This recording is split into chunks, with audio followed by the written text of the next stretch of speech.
দুইটা সিস্টেমে মালাকুল মাউত রূহ কবজ করে। আপনারা যারা আল্লাহওয়ালা, আপনাদের মাথার সামনে এসে একটা যুবক সুশ্রী, যত সুন্দর হতে পারে একজন মানুষ, এরকম একজন মানুষের চেহারায় আসবে আপনাদের কাছে, এসে সুগন্ধি পারফিউম মাখা সাদা ধবধবে কাপড় পরে এসে আপনার শিওরে বসবে, এসে খুবই বিনয়ের সাথে ভদ্রতার সাথে বলবে, ইয়া আইয়াতুহান নাফসুল মুতমাইন্না, ইয়া আইয়াতুহান নাফসুল মুতমাইন্না, ইয়া আইয়াতুহান নাফসুত তাইয়্যিবা, হে পবিত্র আত্মা বেরোয় আয়। বলার সাথে সাথে আপনার রুহটা স্মুথলি বেরোয় যাবে। ইয়াতি বিহানুত মিন হানুতিল জান্নাহ, কাফান মিন আকফানিল জান্নাহ, জান্নাতের হানুতে করে কাফনের মধ্যে পেঁচিয়ে আপনার রুহটারে মালাকুল মাউত ইল্লিনে নিয়ে যাবে। আল্লাহ আমাদের সবার নসিবে এই ঘটনা তুমি জারি করে দিও, আমিন। আর যারা ইসলাম মানে নাই, কোরআন মানে নাই, বিশ্বনবীরে মানে নাই, তাদের সামনে কুৎসিত আকৃতির একটা ভয়ঙ্কর চেহারা নিয়ে আসবে। বিআকবাহি মা ইয়াকুন, হাদিসে এসেছে, যত খারাপ হতে পারে একজন মানুষের চেহারা, যত দুর্গন্ধযুক্ত হতে পারে একজন মানুষের দেহ, বিদঘুটে ভয়ঙ্কর রাক্ষসে এক চেহারা নিয়ে আসবে। মুমিনের সামনে এসে যেমনি ভদ্রভাবে বসে যায়, সে এরকম আসবে না, সে ত্রাস সৃষ্টি করবে। ডাকাত যখন আপনার অ্যাটাক করে এমন ত্রাস সৃষ্টি করবে, কোপ মেরে আঘাত করে আপনি ভয়ে সব দিয়ে দিবেন। ওনারা দেখলে আপনার পিলে চমকে যাবে। ভয়ঙ্কর দুর্গন্ধযুক্ত কালো একটা ড্রেস পরে আপনার সামনে এসে এমন ত্রাস সৃষ্টি করে বসবে, ওইটা দেখলে অবস্থা খারাপ। চিৎকার দিয়ে ধমকাবে আর বলবে, ইয়া আইয়াতুহান নাফসুল খাবিসা, হে পাপাত্তা বেরোয় আয় ইলা গাদাবিল্লাহ, আল্লাহর ক্ষোভ, আল্লাহর রাগের দিকে তুই বের হয়ে আয়। মুমিনের আত্মাটা যেমনি স্মুথলি বের হয়ে এসেছে, কাফেরের আত্মাটা বলার সাথে সাথে বেরোতে চাইবে না। আত্মাটা একবার ডানে দৌড়, একবার বায়ে দৌড়, একবার সামনে দৌড়, আর একবার পিছনে দৌড়। এবার মালাকুল মাউত আরো হিংস্র হয়ে যাবে।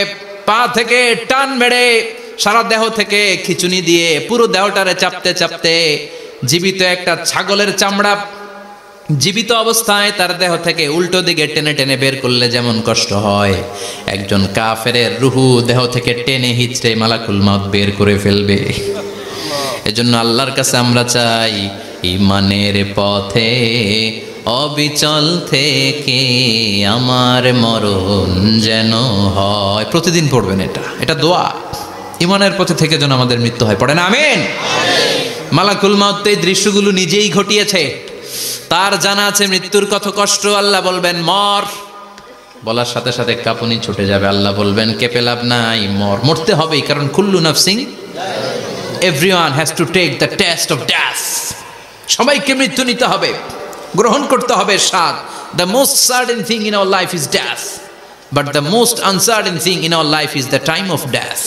আমাদের জীবনের সবচাইতে সুনিশ্চিত বিষয় হচ্ছে যে আমরা মরবো, এটা আমরা সবাই জানি না, কিন্তু সবচাইতে অনিশ্চিত বিষয় হচ্ছে যে আমরা কখন মরবো, এটা আমরা কেউ জানি না। জানি মালাকুল মাউত কাঁপতে থাকবে। আল্লাহ বলবেন জান্নাত এবং জাহান্নামের মাঝ বরাবর একটা জায়গা আছে, আল আরাফ, ওইখানে দাঁড়া। ওইখানে দাঁড়িয়ে মালাকুল মাউত বিকট একটা চিৎকার দিয়ে সারা পৃথিবীর মানুষগুলো, ফেরেশতাগুলো যেমনি দুনিয়া থেকে বিদায় হয়েছে, মালাকুল মাউত তখন বিদায় হয়ে যাবে। সেদিন বিকট একটা চিৎকার মেরে তিনি বিদায় হবেন। বিশ্বনবী বলেন মালাকুল মাউতের মরণের সময় সেই চিৎকারটা ওই দিন এত ভয়ঙ্কর হবে, দুনিয়াতে যদি তখন মানুষ থাকতো, কিয়ামত ঘটানোর জন্য আলাদা করে ইসরাফিলের সিংগায় ফুৎকার দেওয়ার আর দরকার হতো না। মালাকুল মাউতের মরণের কষ্টের ওই চিৎকারের আওয়াজ শুনলে মানুষগুলো সব কানের পর্দা ফেটে জমিনের মধ্যে তখনই লাশ হয়ে পড়ে। মালাকুল মাউত এখন আর নাই, ডানে বায়ে সামনে পেছনে কেউ নাই, একজন ছাড়া, তিনি কে?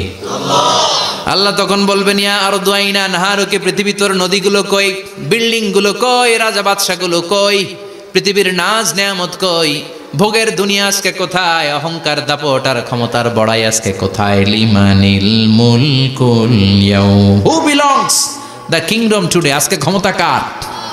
চিল্লায় বলেন তো, সেদিন ক্ষমতা হবে কার?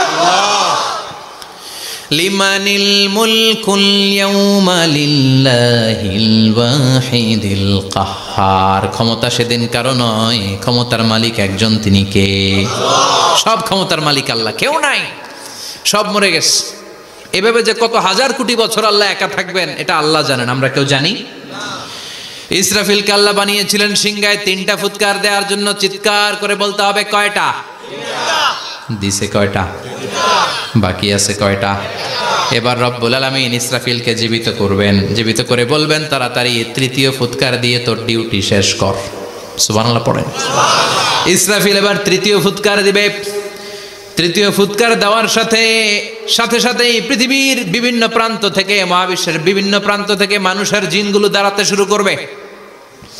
বিমান দুর্ঘটনায় যারা মারা গিয়েছে, ছাই হয়েছে, ছাই থেকে উঠে দাঁড়াবে। তিমি মাছের খাবার হয়ে সাগরের মধ্যে মিশে গিয়েছিল, সাগর থেকে দাঁড়াতে শুরু করবে। পাহাড়ের মধ্যে যারা মারা গিয়েছে, পাহাড় থেকে উঠবে। হিন্দুদের শ্মশানের মধ্যে যেখানে লাশ পোড়ানো হতো, ওখান থেকে দাঁড়াবে।